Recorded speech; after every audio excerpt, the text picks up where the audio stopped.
The road was forking and forking into an artificial world where the light was neon and sickly on me and soft and kind on everybody else. It was like an obstacle course, some endurance test. I searched for a room to rent on the internet, and over the next 2 weeks I browsed 5 or 6 houses offering rooms at $100 a week.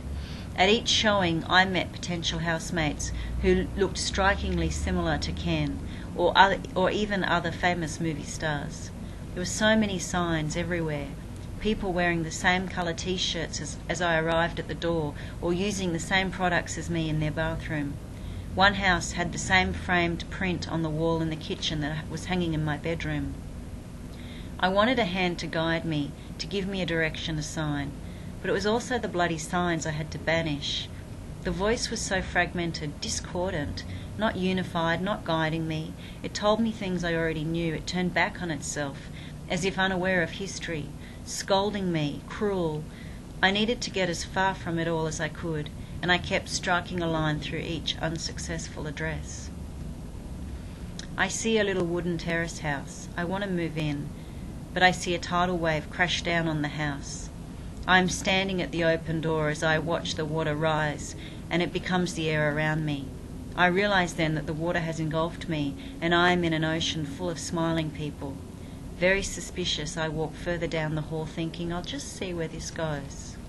I found a house, a wooden terrace, offering a small room, practically a walk-in closet, for only $100 a week. It was a future, finally. I'd get down to writing and put the nightmare behind me. I felt pregnant with hope. But days later the news reported that Ken's girlfriend's baby had died, an analogy for our love, stillborn.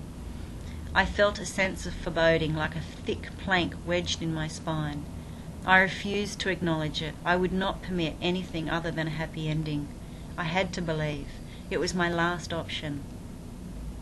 The apartment was empty when I returned home mid-afternoon. I found the side window and back door left open again.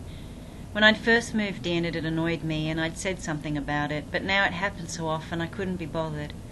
I took a shower. I wanted to wash the feeling off me, like something on my skin, but I didn't feel clean. I went out to the garden to take the washing off the line and noticed clothes missing, a favourite shirt, a pair of pants. I ignored it. It was really the last thing I had to worry about. I looked up into the evening sky, unpegging clothes. Everything was falling apart. I went to write in my journal, but I found it in a different place to where I had remembered putting it. They're reading me, I thought. You see, when you're a weapon, there's no protection for you. You belong to anyone. It's true, we are in each other's hands, but taking what's not given is stealing. And it seemed that every time I put myself into another's hands, they stole from me what I did not choose to give.